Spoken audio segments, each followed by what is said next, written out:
राधे राधे भक्तों, कैसे हो आप लोग। आशा करती हूँ आप सब अच्छे ही होंगे। तो फ्रेंड्स, आप सभी का स्वागत है छोटे लड्डू गोपाल चैनल में। आज की हमारी वीडियो काफ़ी ज़्यादा इम्पोर्टेंट होने वाली है, तो प्लीज़ वीडियो को बिल्कुल भी मिस ना करें, एंड तक ज़रूर देखें।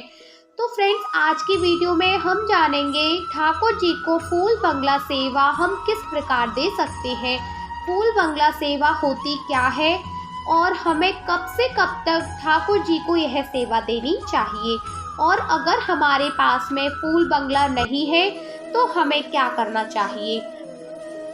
तो फ्रेंड्स, हम सभी के घरों में साक्षात भगवान विष्णु बाल स्वरूप में विराजमान हैं, जिन्हें कि हम ठाकुर जी लड्डू गोपाल लाला के नाम से पुकारते हैं। तो इनकी जो सेवाएं होती हैं वह भी अलग होती हैं। हर मौसम के हिसाब से इनकी सेवा भी अलग अलग होती है, जिसमें कि सबसे पहले आती है स्नान सेवा। तो क्योंकि गर्मियों का समय है तो आप ठाकुर जी की स्नान सेवा की टाइमिंग भी थोड़ी बढ़ा दें।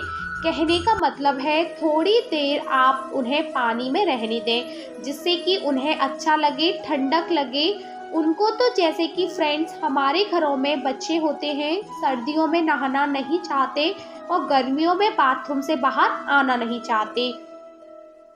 तो क्योंकि ठाकुर जी भी हमारे बाल स्वरूप में हैं, तो सर्दियों में हम ठाकुर जी को जल्दी से स्नान करा के और जल्दी से अच्छे से उन्हें पोंछ के वस्त्र पहना देते हैं, क्योंकि हमारा यह भाव होता है हमारे लड्डू गोपाल जी एक बच्चे हैं और बच्चों को हम ज़्यादा देर तक सर्दियों में पानी में नहीं छोड़ते, क्योंकि हमारे मन में यह भाव आता है कि अगर हम बच्चे को ज़्यादा देर तक पानी में छोड़ देंगे तो उसे सर्दी लग जाएगी, जिस वजह से हम उन्हें बस थोड़ा सा ही स्नान कराते हैं और जल्दी से पानी में से बाहर निकाल के उन्हें अच्छी तरह से पोंछ के उन्हें ऊनी ड्रेस पहना देते हैं।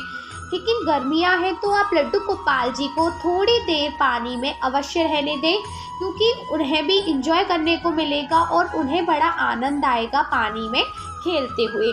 तो आप उन्हें उनकी जो स्नान की टाइमिंग है वो प्लीज़ थोड़ा सा बढ़ा दें। तो फ्रेंड्स, कामदा एकादशी से फूल बंगला सेवा शुरू हो जाती है, ठीक है, जो कि सावन के महीने में जब हरियाली अमावस्या आती है ना, तब तक यह सेवा हमें देनी होती है। तो देखिए, फूल बंगला सेवा का मतलब होता है ठाकुर जी को फूलों द्वारा सेवा देना। तो फ्रेंड्स, बांके बिहारी मंदिर में, राधा वल्लभ मंदिर में ठाकुर जी की फूल बंगला सेवा शुरू हो जाती है कामदा एकादशी से, जिसमें कि ठाकुर जी को फूलों के वस्त्र पहनाए जाते हैं, फूलों से ही श्रृंगार किया जाता है और फूलों से ही सजावट की जाती है। तो फ्रेंड, इससे होता क्या है, यह है कि बढ़ती गर्मी में ठाकुर जी को फूलों के द्वारा ठंडक प्रदान की जाती है, जिससे कि ठाकुर जी को गर्मी कम लगे। तो फ्रेंड्स, हमें भी देखिए अपने लड्डू गोपाल जी को फूलों वाली कॉटन की पोशाक पहनानी चाहिए। अगर आपके पास में फूलों की कॉटन वाली पोशाक नहीं है तो कोई परेशानी वाली बात नहीं है, जो भी आपके पास पोशाक है, लेकिन आपको ध्यान रखना है हमें गर्मियों में लड्डू गोपाल जी को कॉटन की ही पोशाक पहनानी चाहिए। ज़रूरी नहीं है कि हमारे पास में फूलों की ही पोशाक हो, नहीं, अगर आपके पास में नहीं है तो आप कोई सिंपल सी भी पोशाक पहना सकते हो। तो फ्रेंड्स देखिए, हमने भी अपने छोटे से लड्डू गोपाल जी को फूलों वाली कॉटन की पोशाक पहनाई है और पूरे मस्तक पर उन्हें हमने चंदन भी लगाया है, जिससे कि उनको ठंडक मिल सके। तो फ्रेंड्स, वैसे तो हमारे ठाकुर जी को इन सभी सेवाओं की कोई ज़रूरत नहीं होती है, क्योंकि ना तो उन्हें सर्दी लगती है और ना ही उन्हें गर्मी लगती है, वो तो इन सारी चीज़ों से परे हैं। लेकिन फ्रेंड्स, क्योंकि हम भक्तों के भाव ऐसे होते हैं ना, तो बस प्रभु इस प्रेम से ही रिझ जाते हैं। फ्रेंड्स, हमें लड्डू गोपाल जी के मस्तक पर चंदन लगाना चाहिए। आप लोगों को पता ही है कि चंदन ठंडा होता है और गर्मियों का मौसम है, तो आप लोग भी लड्डू गोपाल जी के मस्तक पर अवश्य ही चंदन लगाएं। आप लोगों को वीडियो में दिखाई भी दे रहा होगा, मैं भी अपने लड्डू गोपाल जी के पूरे मस्तक पर चंदन सेवा दे रही हूँ। आप भी अपने लड्डू गोपाल जी को अवश्य ही दें। मेरे प्यारे भक्तों, यहीं पर काफ़ी सारे भक्तों के मन में यह सवाल होता है कि हम लड्डू गोपाल जी को चंदन सेवा कौन सी दें। देखिए, आप कोई सी भी चंदन सेवा दे सकते हो। आप पीले चंदन की सेवा दे सकते हो, लाल चंदन की सेवा दे सकते हो, सफ़ेद चंदन की सेवा दे सकते हो। जो भी आपकी इच्छा करे लड्डू गोपाल जी को चंदन सेवा देने की, आप उस चंदन से लड्डू गोपाल जी को सेवा दे सकते हैं, क्योंकि यह सारे ही चंदन ठंडे होते हैं और हमें तो लड्डू गोपाल जी को गर्मियों में ठंडी ही सेवा देनी चाहिए। तो आप कोई सा भी चंदन यूज़ कर सकते हो, इसमें कोई परेशानी वाली बात नहीं है। फ्रेंड्स, आपको एक बात का भी ध्यान रखना है, जब हम लड्डू गोपाल जी के मस्तक पर चंदन की सेवा देंगे तो हमें ध्यान रखना है कि हम जब लड्डू गोपाल जी के चंदन लगाएं तो उनकी आंखों पे चंदन ना जाए।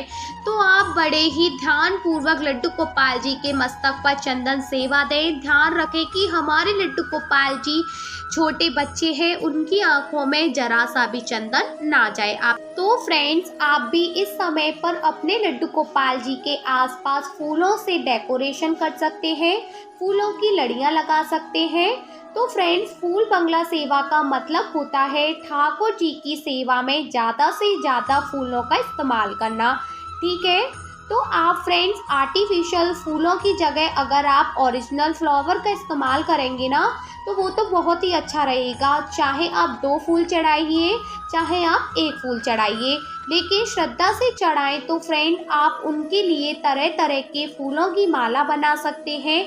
अगर आप माला नहीं बना सकते तो आप वैसे भी लड्डू गोपाल जी को फूल समर्पित कर सकते हैं। और जब हम लड्डू गोपाल जी को स्नान कराते हैं ना, तो उस पात्र में भी आप फूल डाल सकते हैं, और जो लड्डू गोपाल जी के स्नान वाला जल है उसमें भी आप फूल डाल सकते हैं। फ्रेंड्स, आप लड्डू गोपाल जी का फूलों से श्रृंगार भी कर सकते हैं। तो कहने का मतलब है, जितना ज़्यादा आप इन दिनों में फूलों का प्रयोग करेंगे उतना ही अच्छा रहेगा। ठाकुर जी आपसे उतना ही ज़्यादा खुश रहेंगे। तो फ्रेंड्स, वैसे तो आप आर्टिफिशियल फ्लावर की लड़ियाँ लगा सकते हैं, या फिर देखिए फूल बंगला मिलता है मार्केट में ठाकुर जी के लिए। अब आजकल तो ऑनलाइन भी मिलने लगा है, तो आप वो भी ले सकते हैं। तो आप यह सारी चीज़ें सजावट के लिए ले सकते हैं, लेकिन ओरिजिनल फ्लावर, फ्रेश फ्लावर होते हैं, ठाकुर जी को अर्पित ज़रूर करें। इसके अलावा फ्रेंड्स, ठंडी ठंडी चीज़ों का भोग लगाएं ठाकुर जी को। जैसे कि सर्दियों में हम गर्म करके दूध पिलाते हैं, फ्रेंड्स हमें लड्डू गोपाल जी को गर्मियों में ठंडा दूध पिलाना चाहिए। आपको ध्यान रखना चाहिए, तो ज़्यादा ठीक रहेगा। मेरे हिसाब से तो आप लड्डू गोपाल जी को ठंडे दूध का भोग लगाएं, और जो है ना ठंडे फल होते हैं आप उनका भोग लगाएं, क्योंकि गर्मियों में लड्डू गोपाल जी की सेवा किस भाव से करते हैं? हम लड्डू गोपाल जी की सेवा एक बच्चे के भाव से करते हैं। आप लोगों को पता है, जब गर्मियाँ होती हैं तो हम बच्चों को ठंडी ठंडी चीज़ें देते हैं, ना कि गर्मियाँ। ठीक उसी प्रकार हम लड्डू गोपाल जी को भी ठंडी ठंडी चीज़ें ही समर्पित करेंगे, ना कि गर्म। आपको ये बात का ध्यान रखना है। मेरे प्यारे भक्तों, गर्मियों में हमें लड्डू गोपाल जी को कॉटन की पोशाक पहनानी चाहिए। हमें लड्डू गोपाल जी को गर्मी में ज़्यादा हैवी ड्रेसेस नहीं पहनानी चाहिए, और ना ही उनका ज़्यादा हैवी श्रृंगार करना चाहिए। ठीक है, और गर्मियों में हमें लड्डू गोपाल जी को इत्र की सेवा भी देनी चाहिए, क्योंकि इत्र ठंडा होता है। आपको लड्डू गोपाल जी को इत्र सेवा अवश्य देनी चाहिए। अगर आप लड्डू गोपाल जी को इत्र सेवा नहीं दे सकते, तो आप लड्डू गोपाल जी को जब स्नान कराते हो तो उसमें आप गुलाब जल भी डाल सकते हो, क्योंकि गुलाब जल भी ठंडा होता है और इत्र भी ठंडा होता है। दोनों एक ही चीज़ का काम करते हैं, तो आप इन दोनों में से कोई भी चीज़ का इस्तेमाल कर सकते हैं। तो फ्रेंड्स, जैसे कि गर्मी के मौसम में हमारे घर के बच्चे बड़े सभी लोग इरिटेट हो जाते हैं, ऐसे ही हमारे ठाकुर जी बाल स्वरूप में हैं, तो उनकी देखभाल भी आपको बिल्कुल बच्चों की ही तरह करनी पड़ेगी। फ्रेंड्स, गर्मियों में हमें लड्डू गोपाल जी के पास पीने वाला जल अवश्य ही रखना चाहिए। आप लोगों को वीडियो में दिखाई भी दे रहा होगा, मैं लड्डू गोपाल जी के पास मटका रखती हूँ जिसमें मैं उनका पीने वाला जल रखती हूँ, क्योंकि मटके में पानी ठंडा रहता है और मैं लड्डू गोपाल जी को बिल्कुल भी फ्रिज का पानी नहीं पिलाती हूँ। मैं लड्डू गोपाल जी को इसी मटके में से टाइम टू टाइम पानी पिलाती हूँ, क्योंकि पानी ठंडा भी रहता है और बड़ा ही आनंद आता है मेरे लड्डू गोपाल जी को मटका वाला पानी पीने में। मैं उन्हें कभी भी फ्रिज का पानी नहीं पिलाती हूँ, ठीक है।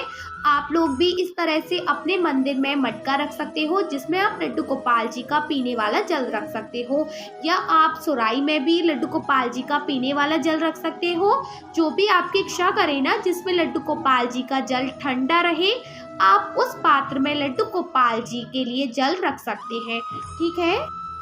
तो फ्रेंड्स, आपको एक बात का भी ध्यान रखना है, जब भी हम लड्डू गोपाल जी को खाना खिलाएं तो वह खाना गर्म नहीं होना चाहिए, ठंडा ही होना चाहिए, क्योंकि हमें लड्डू गोपाल जी को गर्मियों में ठंडा खाना देना चाहिए। आप लड्डू गोपाल जी को छाछ पिला सकते हो, दही दे सकते हो, चावल दे सकते हो, मतलब कि गर्मियों में हमें लड्डू गोपाल जी को ठंडी ठंडी चीज़ों का ही भोग लगाना है, ना कि गर्म का।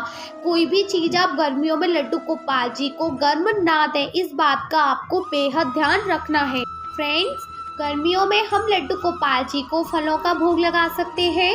तरबूज है, खरबूज है, आम है, गन्ने का जूस है, आम का जूस है, आप इन सभी चीज़ों का भी लड्डू गोपाल जी को भोग लगा सकते हो। लस्सी है, ठंडाई है, आप इन सारी चीज़ों का लड्डू गोपाल जी को भोग लगा सकते हो, क्योंकि यह सारी चीज़ें भी ठंडी होती हैं। क्योंकि गर्मियों में हमें लड्डू गोपाल जी को ठंडी चीज़ें अधिक देनी चाहिए, क्योंकि आप लोगों को तो पता है गर्मी में बच्चे कितने ज़्यादा इरिटेट हो जाते हैं और उन्हें ठंडी चीज़ मिलती है तो वह कितने ज़्यादा खुश हो जाते हैं। ठीक उसी प्रकार हमारे लड्डू गोपाल जी भी छोटे से बच्चे हैं, उन्हें हम गर्मी में ठंडी ठंडी चीज़ें देंगे ना, तो देखिएगा वह कितने ज़्यादा खुश हो जाएंगे, उनका चेहरा कितना ज़्यादा खिल उठेगा। आप लोग ज़रूर देखना ये सब, ठीक है। तो आप लोग यह सब चीज़ें लड्डू गोपाल जी को गर्मियों में दे सकती हो, क्योंकि यह सब चीज़ें ठंडी होती हैं, ना कि गर्म, ठीक है। फ्रेंड्स, अब हम लड्डू गोपाल जी का भोग लगाएंगे। तो देखिए, मैं यहाँ पर लड्डू गोपाल जी का फलों का भोग लगा रही हूँ, क्योंकि मैंने खाना तो पहले खिला दिया था ना, आपने वीडियो में देखा होगा। अब मैं लड्डू गोपाल जी को फलों का भोग लगाऊंगी, क्योंकि फल ठंडे होते हैं। तो मैं लड्डू गोपाल जी को अंगूर खिलाऊंगी, उन्हें केला खिलाऊंगी और साथ ही मैं उन्हें ठंडा ठंडा दूध भी पिलाऊंगी, क्योंकि आप लोगों को तो पता ही है कि गर्मियों में छोटे बच्चों को जब ठंडी ठंडी चीज़ें मिल जाती हैं तो उन्हें कितनी ज़्यादा खुशी मिलती है, आप लोगों को तो पता ही होगा ना। तो फ्रेंड्स, यह सारी सेवाएं आपको आज से ही शुरू कर देनी है और पूरी गर्मियों के मौसम में आप इसी तरह से लड्डू गोपाल जी को सेवा दे सकते हैं। तो फ्रेंड्स, उम्मीद करती हूँ कि आपको सब कुछ समझ में आ गया कि किस प्रकार से गर्मियों में हमें लड्डू गोपाल जी को फूल बंगला सेवा देनी चाहिए और हमें लड्डू गोपाल जी को गर्मियों में किस तरह के वस्त्र पहनाने चाहिए। मैंने आपको आज की वीडियो में सब कुछ बताया है, गर्मियों में लड्डू गोपाल जी को हमें किस प्रकार से क्या देना चाहिए और लड्डू गोपाल जी के लिए गर्मियों में क्या क्या अच्छा होता है। तो आशा है आपको वीडियो अच्छा लगा होगा, तो प्लीज़ वीडियो को लाइक करें, क्योंकि आपका किया हुआ एक लाइक मुझे मोटिवेट करता है और वीडियोस बनाने के लिए। और जो चैनल पर नए हैं और जिन्होंने अभी तक छोटे लड्डू गोपाल चैनल को सब्सक्राइब नहीं किया है, तो वो भी प्लीज़ चैनल को सब्सक्राइब